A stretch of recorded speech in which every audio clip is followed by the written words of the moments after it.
కదా ఇదే కదా నీ కదా ముగింపు లేనిదై సదా సాగదా నిస్వార్థమెంత గొప్పదో ఈ పదము రుజువు కట్టదా సిరాలు లక్ష వంపదా చిరాక్షరాలు రాయదా నిశీధి ఎంత చిన్నదో నీ కంటి చూపు చెప్పదా నీలోని వెలుగు పంచగా విశాల నింగి చాలదా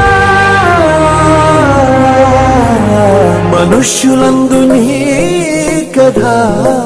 మహర్షిలాగా సాగదా మనుష్యులందు నీ కథ మహర్షిలాగా సాగదా